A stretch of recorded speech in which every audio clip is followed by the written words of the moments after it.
G'day, you bloody legends. I have set myself a challenge today, and that challenge is to only eat what I catch with my hands. So before we get into that, if you're new to the channel, my name's Robert Eagle, and I am traveling Australia solo in my dream car at the moment. We are currently in the wild west of Tasmania, doing a little track called the Sandy Cape Track. And we've just pulled up to a nice little bay behind me here that has potential. So we're gonna suit up, get the dive gear on, and hopefully smack something for dinner, baby. Let's rip in.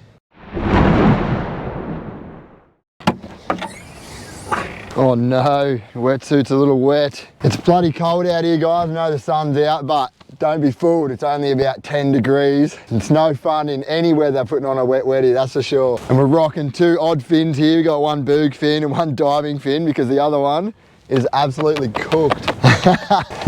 Should be right. At least the sun's out though, can't complain. You don't see much of that in Tassie. We got this big channel along here, protected by the rocks out the back. It's sweeping this way, so we're gonna get in over here and hopefully we can smack something to eat. Let's get it, baby. Got me odd fins, let's go. Oh, she's fresh.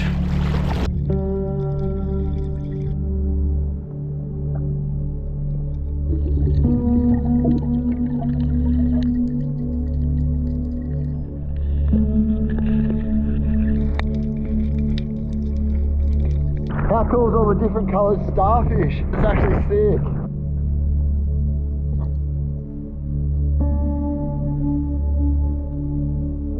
Alright guys, we are definitely not going hungry today. There is a smorgasbord of abalone in here, but I am looking for something a little bit better than that. So, worst case scenario, we're going to go for one of those abs.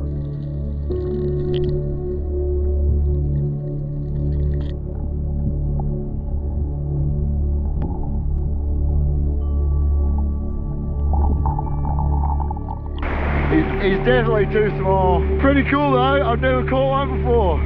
He's completely unscathed.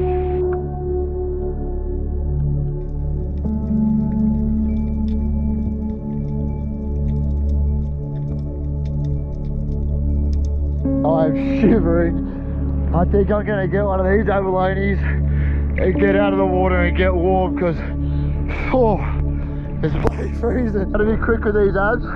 You gotta snatch and twist as quick as you can. You're supposed to use a knife, but because we're barehanded, it's making it extra challenging.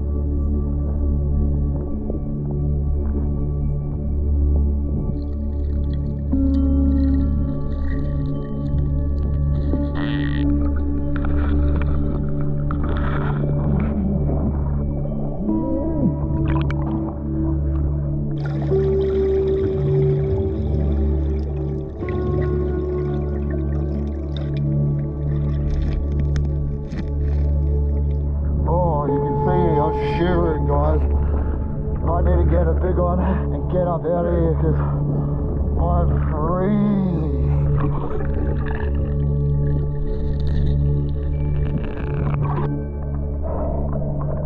We bloody did it. As you can see, there's an abundance of them down there. Although it took a little while to find one that was legal. I'm glad to get out of that water because holy, I am shivering right now. We're gonna get out and get warm ASAP. Look at it, look how weird they are. They're such a strange crustacean. They look pretty damn sus too.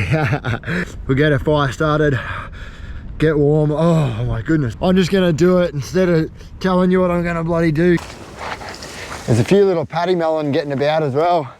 Paddy melon are a little kangaroo marsupial looking thing. I'll tell you a couple of things about Tasmania that you probably never knew. One is that if you're from anywhere in Australia that's not Tasmania, when you're in Tasmania, you're classified as a mainlander. And that absolutely cracked me up the first time I heard that. It's like Tassie's little jab to like finally get back at you once you're the minority in their state. Number two is that when everyone talks about the West Coast, it's not actually the entire West Coast. It's just the northern part from about Strawn up. Another one is that something that I didn't realize is how big Tasmania actually is. When you look it up on the map, from Devonport to Hobart is only about 4 hours. So in my head, I was like, well, from spot to spot around the coast, it's only going to take about half an hour. Wrong. There are not a whole lot of roads around here. Majority of them are dirt roads. They're not actually sealed. And you can't actually go from A to B. This is a thing called lichen. It's actually a symbiotic plant, part fungi, part algae. Together they coexist and they thrive, especially in an area on the northwestern side called the Bay of Fires. It is like fluorescent red and orange and yellow, and it's actually fantastic. Man, Tassie is beautiful. It's a whole nother level of beauty. Like all these plants, you got to think they're all different vegetation to what we'd have back home. So this is an abalone shell. Obviously it's a dead one. They've got this really nice kind of shine to the insides of the shell, so if you polish them up they come up really good, and a lot of the locals use these things for ashtrays. There we go. Fire's all set up, ready to go. Got the abalone chilling in this bucket here, a bit of water so he's not suffering. Here we go. We are on. All right, now the fire's cranking. We're gonna prep this abalone. So what you're gonna need is some kind of tool to shuck it. When you go out hunting for these things, legit, you get like a actual knife. It's called an abalone knife, and it allows you to get underneath it, to pop it and cut the lips off. I'm just gonna rock with a chisel today, and you just basically just get it underneath, all right? And then you just feel it pop. There we go. All right, and you're just gonna crack that. There's that cool shell that it comes in. We're gonna get rid of all these guts and stuff here, so, and we're basically just gonna cut that off. Chuck that in the shell. And then this thing here, where all the kind of the guts come from, that is classed as its butthole. So you wanna cut that out, which we're gonna do just like this. It's kind of like a little V shape. Like that, beauty. I take off this lip. Some people keep it on, some people don't. As you can see, it's reasonably tough. It's not very good chewing, I reckon. So we're just gonna get the knife and just work our way around the abalone, cutting off that outer lip. What about the monobrow? This abalone is actually really quite tough. We're gonna tenderize it with this hammer, or you can use whatever you want really, probably a rock or whatever. I've got these tools here, so I'm just gonna use these. Whoa, slippery bugger. Give it a good slapping, tenderize it. Get in there, don't be shy. There we go. Doesn't look very appetizing, but trust me, this thing is absolutely delicious. We're just gonna slice it up really finely. The locals who showed me how to do this, each one that showed me cut it a little bit finer than the other. So I think the finer the better.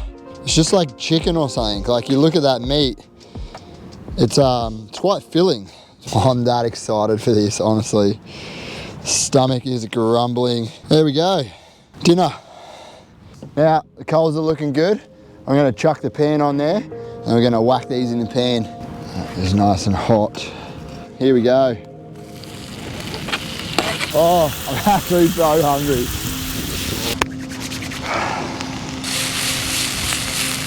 There's nowhere else I would rather be than here right now. I've had such a sick day, and even though I'm hungry, and even though I'm exhausted and cold and all those things, I bloody live for this shit. And I just want to say I really appreciate your support, and thank you very much for watching. If you made it this far, even got the perfect little serving dish for it, the shell that it come with. Let's have a crack. So that's kind of what it looks like. It's like little bits of bacon, man. It's actually so sick. Here we go.